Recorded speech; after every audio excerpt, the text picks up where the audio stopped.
Good morning everyone. तो आप लोग का स्वागत है जीडी अकेडमी में। तो आज मैं आप लोग को एक ऐसे नंबर 1 इंटरेस्ट एग्ज़ाम के बारे में बात करने वाला हूं जिसका नाम है गेट का एग्ज़ाम, जो इंडिया के टॉप लेवल एग्ज़ाम में से ग्रेजुएशन लेवल का एक है, ठीक ना। ग्रेजुएशन एप्टीट्यूड टेस्ट इसका फुल फॉर्म है गेट का, जो आपको टॉप एमएससी के लिए, इंटीग्रेटेड पीएचडी के लिए, आईटीज के लिए एक नंबर 1 ये इंटरेस्ट एग्ज़ाम है जो आपको एडमिशन दिलाता है ये सारे इंस्टीट्यूट में। आईटीज हो गए, इंटरेस्ट पीएचडी लेवल के एग्ज़ाम हो गए और टॉप एमएससी लेवल के कॉलेज हो गए सारे। इससे आपको क्या मिलता है? एडमिशन मिलता है ये सारे कॉलेज में। आई होप आपको मेरी बात समझ में आ रहा हो। तो आज हम लोग इसी के बारे में फुल चर्चा करेंगे, इसके सिलेबस के बारे में, इसकी एलिजिबिलिटी के बारे में कि क्या होने वाला है, इसकी सिलेबस क्या है।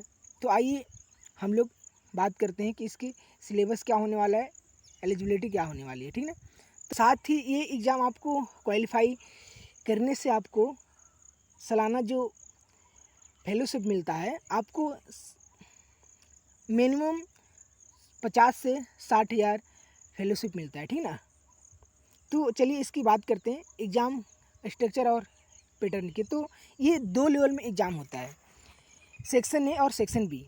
सेक्शन ए में आपको 60 क्वेश्चन पूछे जाते हैं, 60 मार्क्स के। 60 क्वेश्चन एक 1 मार्क्स का पूछा जाता है, ठीक ना। पर क्वेश्चन का 1 मार्क्स होता है, इसलिए 60 इंटू 1 क्या हो गया 60। और पार्ट बी में आपको 3 मार्क्स के क्वेश्चन पूछे जाते हैं, जो आपको 180। आपको पार्ट बी में कितने क्वेश्चन पूछे जाएंगे? तो आपको 100 क्वेश्चन पूछे जाएंगे, जिसमें कितने के जवाब देने हैं? आपको 60 के, जिसमें हर क्वेश्चन का मार्क्स कितना रहेगा? 3 मार्क्स रहेगा। आई होप मेरी बात आप लोग को समझ में आ रही होगी। तो आगे बढ़ते हैं। तो पार्ट ए जो हमारा है वो 10+2 लेवल का रहता है, और पार्ट बी जो हमारा है ग्रेजुएशन लेवल का रहता है, ठीक ना। टोटल कितने मार्क्स के आएंगे क्वेश्चन? टोटल इसमें 160 क्वेश्चन आने वाले हैं। आपको 160 में से अगर रैंक 1 लाना है तो आपको टोटल, अगर मैं बात करूं मार्क्स की, तो 240 मार्क्स होते हैं। 240 मार्क्स में से आपको मैक्सिमम 220 मार्क्स लाना है ऑल इंडिया रैंक 1 के लिए, अगर मैं बात करूँ तो, ठीक है। कितने? 220 मार्क्स लाना है। और इसमें से आपको कितने क्वेश्चन अटैम्प्ट करने हैं? मात्र अटैम्प्ट जो करने हैं आपको 120 क्वेश्चन अटैम्प्ट करने हैं 160 में से।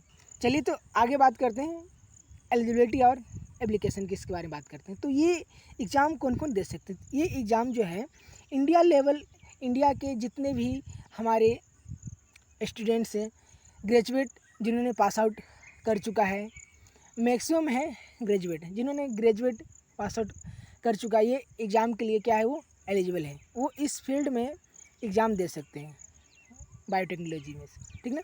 आई होप जो अभी बीएससी के सेकेंड ईयर में है, लास्ट ईयर में है, तो भी अगर अपेयर करना चाहते हैं अपने आप को, मतलब एक टेस्ट के थ्रू अपने आप को जांच करना चाहते हैं, इंटरेस्ट देकर देखना चाहते हैं, तो वो भी अपेयर कर सकते हैं, वो भी अटैम्प्ट दे सकते हैं, ठीक ना, एक टेस्ट के लिए। I hope. अब इसकी जो क्राइटेरिया है, देखिए इसकी जो एप्लीकेशन फ़ी है कितने हैं, तो आपको मैं बता दूं। और ओबीसी के लिए हो गया 1300 रुपये, और ईडब्ल्यूएस और एससी एसटी की मैं बात करूँ तो 650 रुपये है, ठीक ना। तो ये एप्लीकेशन इसका फ़ी है। आई और प्रिपरेशन की इसकी बात करता हूँ। तो मैंने जैसे आपको बताया है कि ये 2 पार्ट में एग्ज़ाम होता है, पार्ट ए सेक्शन ए और सेक्शन बी, ठीक ना। तो सेक्शन ए होता है हमारा कोर +2, यानी कि +2 के जो आपके 12th लेवल के, जैसे फिजिक्स हो गया, केमिस्ट्री हो गया और मैथमेटिक्स और बायो, ये 12th लेवल के आपके पार्ट ए में पूछे जाते हैं। और पार्ट बी में जो आपका है सेक्शन बी में ग्रेजुएशन लेवल के आपको बायोटेक टॉपिक के लिए पूछे जाते हैं, बायोटेक टॉपिक पूछे जाते हैं बायोटेक्नोलॉजी में, जिसमें बायोलॉजी हो गया, जेनेटिक्स हो गया, सेल बायोलॉजी हो गया और मोलिकुलर बायोलॉजी हो गया, ETC, ये सारे हमारे जो है ना पूछे जाते हैं इस सिलेबस में, ठीक ना, पार्ट बी में। और पार्ट ए में ग्रेजुएशन लेवल के नहीं बल्कि 12th लेवल के पूछे जाते हैं, फिजिक्स, केमिस्ट्री, मैथ, बायो, ठीक ना। और पार्ट बी में ग्रेजुएशन लेवल के BTech के टॉपिक पूछे जाते हैं, ठीक ना, बायोटेक के टॉपिक्स पूछे जाते हैं। आगे कि आखिर हमको ये एग्ज़ाम क्यों देना चाहिए, वाई टेक गेट बी, क्यों हमको गेट बायोटेक्नोलॉजी का एग्ज़ाम देना चाहिए। तो सबसे पहले देखिए, अगर हमको अच्छे MSc अच्छे कॉलेज से करनी है तो इसके लिए हमको एग्ज़ाम देना चाहिए। और IIT जैसे मैंने बताया, और इंटीग्रेटेड PhD के लिए अगर आप करना चाहते हो तो आपको एग्ज़ाम ये देना ही देना चाहिए अच्छे प्रोग्राम के लिए, ठीक ना। और साथ में अगर आप इस एग्ज़ाम को क्वालिफाई करते हो, इस एग्ज़ाम को देते हो, तो आपको जैसे मैंने बताया कि मंथली जो है ना आपको 5,000 से लेके 12,000 तक क्या मिलती है, एक फेलोशिप मिलती है आपको प्रिपरेशन के लिए, ठीक ना। और आगे चल के आपको 60,000 तक होती है। इसलिए हमें ये एग्ज़ाम को क्या करना चाहिए, टारगेट करना चाहिए।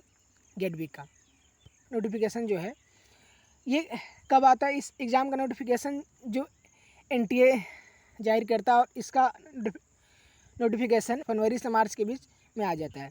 और इसकी प्लान प्रिपरेशन की बात करें तो आपको 2025 के जितने भी जो फॉर्मेट सिलेबस है, आप 5 साल के पीछे वाले उठा के देख लो, 5 साल में जितने 2025 तक में पूछे गए हैं सिलेबस, उसी कोई भी इसका सिलेबस में चेंजेस नहीं है, वही सिलेबस आपके आने वाले हैं।